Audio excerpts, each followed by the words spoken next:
It is 6 o'clock, it is Tuesday night, and that means it's time for Sales Scope with me, Victoria Fleming. Hey Peter, first to arrive. You dedicatedly come every single week, special bonus points. We've got Natalie coming and joining us. Hi Natalie. Fantastic. So I'm so pleased to call you joining me. I wasn't sure anyone would because it's so lovely and sunny out there. I don't know about where you guys are, but it's red hot here, and I have to say I was this close to going and sitting and doing this outside, but I thought no, I'm going to be too distracted by the sunshine, so I'm sat in my office. I have been out and about all day, so I'm just getting back to the office right now. Hi there. Oh, Natalie's still at the office as well. I know it's the thing, that's what happens, isn't it? You run your own business and it just means you work longer and longer hours, really. But hey, the rewards are ours. Great. So, advantage of Periscope, can listen to your value bombs whilst enjoying the sunshine. Oh, Peter, thanks so much. Yeah, completely true. Well, I'm very jealous of those who sit on the satin sunshine. Let's make a start on today's Sales Scope. So today's session is all about what to do when you lose a deal. We don't like to talk about it. So I do, as always, have the lovely Pirate Pete, my co-host, and I am setting him for our 10 minutes. Boom, right, so sulk. Ooh, no, I'm not sulking. I'm not sulking because of the sunshine. Brilliant. So, oh, I see. Sorry, Peter. What to do when you lose a deal? Sulk. No, we don't ever sulk. I'm going to tell you what to do instead. So, in this session, what I'm going to talk a little bit about is what to do if that's happened, and actually what to keep doing. Because I think quite often we lose a deal and we do sulk a bit, and we do throw our toys out of our cot, and we do get huffy, and sometimes we call people names under our breath, and actually we waste a load of the hard work that we've done. So what we're going to do instead is actually utilise everything we've done to help us move to the next stage, be it on this deal or the next one. So here we go. Now the first thing is, number one, if you've lost a deal, there are two things that you need to do before you go any further. The first thing is to identify that you've actually lost it. And quite often someone says no to us and we hear that as a no, we're done, we're not doing business, end of. When actually people are still negotiating or still trying to hash out some of the concerns that they have around a deal. So sometimes people are going to say, no, we're not going to do it. Oh, thanks for the hearts, guys. No, we're not going to do it because it's too expensive. And actually we can go, oh, right, okay, that's it. First thing we need to do is if we get a no, we need to explore it. So we need to explore that out. Oh, and thanks for sharing as well, guys. So we need to explore to see if that's really the issue. Is it actually a price issue that means that this project isn't going to go ahead? Or is it a pricing issue that means that potentially we could actually negotiate a deal that would mean that maybe we could contribute to the project in a different way? Or maybe change what we were offering to deliver similar results for the customer at a different price point. So the first thing is, check it's definitely a no. Sometimes we give up on that too early. The second thing is, if it's definitely a no, and they say, you know what, Victoria, we are going to go ahead, just not with you. We don't like you. We want to go with company X instead. Or company X has given us a better deal. Or we just don't see this as a priority right now. Once I've established it's a definite no, I want to find out why. And again, quite often because we've had that no, we don't ask. And the way to do this, we need to manage ourselves really carefully. Because if someone says, no, we don't want to go ahead, we've gone with your competition, that can feel really personal. And sometimes we can feel a bit annoyed about that, we can feel a bit upset about that. We might feel a little bit aggressive about them, or why are you going with them? Because actually I'm much better, or I was giving you a much better deal. You know what? We need to really park that. So the next thing we need to do is, if it's definitely no, point number two, we need to park those emotions. And it's only by doing that that we're going to be able to move on. Now, what that sometimes means is, You need to think about how you're going to do this next piece. Because this next piece, it might not be appropriate to do if you're actually feeling really wound up, or you're feeling angry, or you're feeling upset. For this next part, you need to really get the customer to feel really open and really happy about sharing their reasons why with you. And if your back is up, if you're aggressive, anything like this, our body language is negative, they're not going to want to do that. So if that means that we actually take a little bit of time out, if it's on the phone, we say, oh, you know, thanks so much for letting us know. Really appreciate that. You know, hope to see you around soon. We might just park things to give ourselves a little bit of space to actually get over some of those emotions. The other option might be that we might say, you know what, we're face to face, for example. Absolutely, thanks so much for letting us know. Look forward to seeing you at the next networking event. Whatever it might be, you can park that if you want to. Because the next thing that you need to do is you need to ask them why. Why is it that they went with your competition? Why is it that they went with a cheaper option or a more expensive option? Why is it they went for a different solution?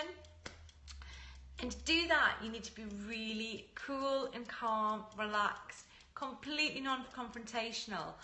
And actually, you have to be able to acknowledge that whether we think it was the right decision or not, because sometimes we have one view, it's what our customer feels is the right decision for them at this time. So, you know, that's fine. And actually, I'll quite often completely acknowledge that, and I'll say, you know, thanks so much for letting me know. Because let's be honest, let's be really honest. I bet you guys will have this. Some people don't tell us. So we get at the point where actually we get all the way through a deal, people go and use it, a competitor, and they don't tell us, and we don't know. So if someone has actually said no to us, and that's actually really respectful of them, because that's respecting our time as well as theirs. So, great. We know it's a no. We're going to say, you know, thanks so much for letting us know. Because it's a thank you, isn't it? We're pleased they've let us know. They've just saved us loads of time.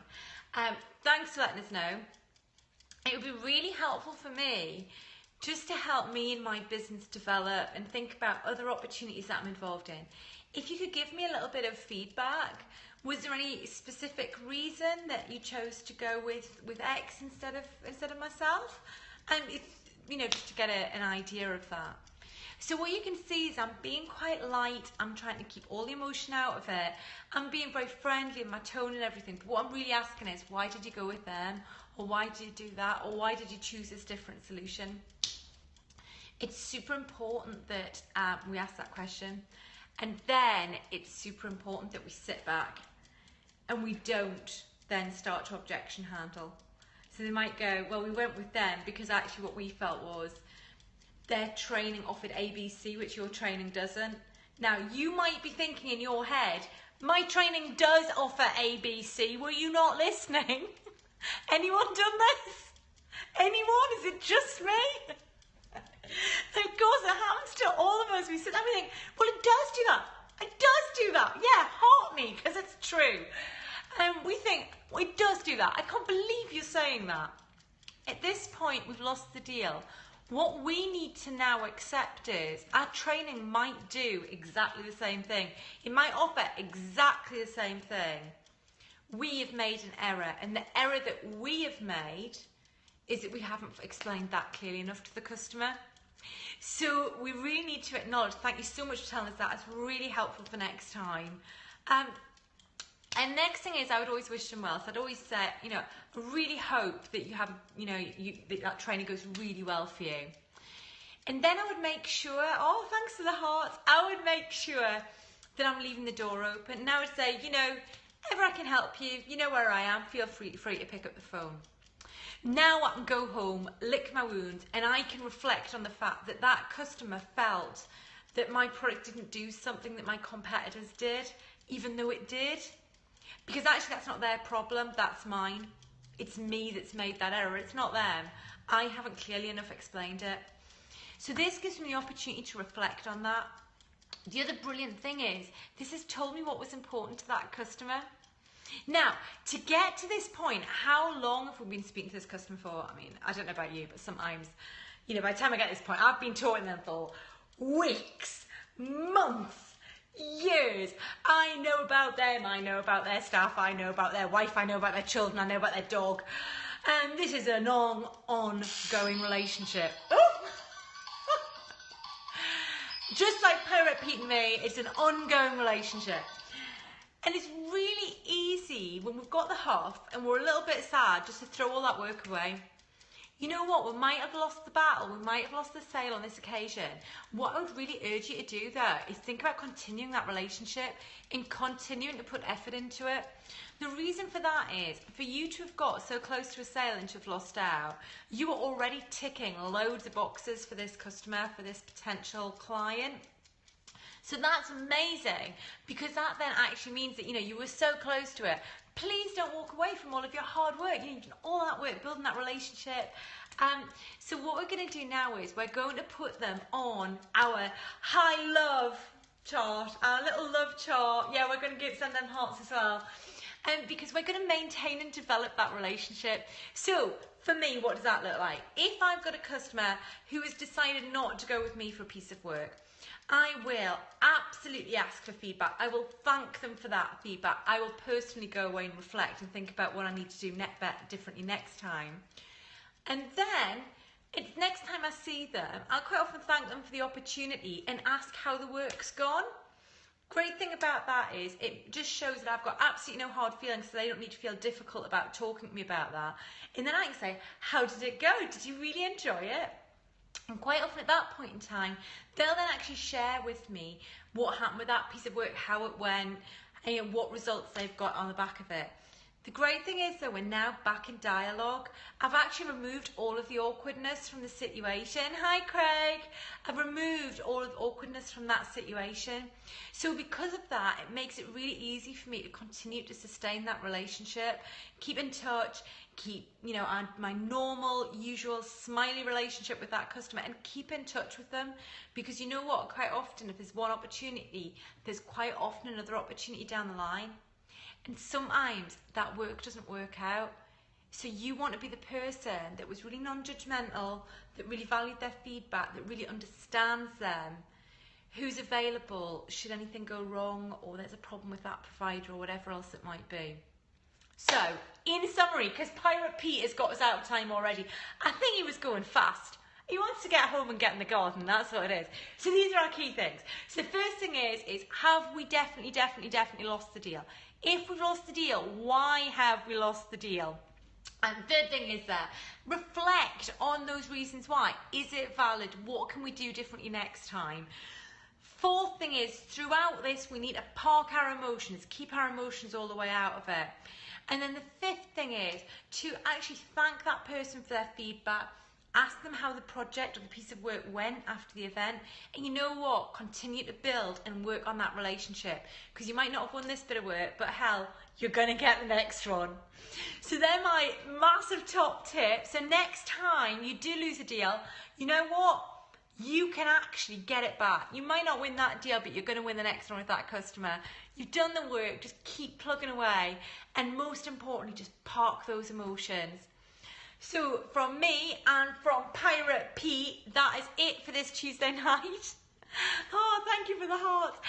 My name is Victoria Fleming. My company is Buzztastic. You can check me out on buzztastic.co.uk. Or we have an amazing Facebook group which is full of intelligent, interesting and fascinating people just like you, so you should come and join us.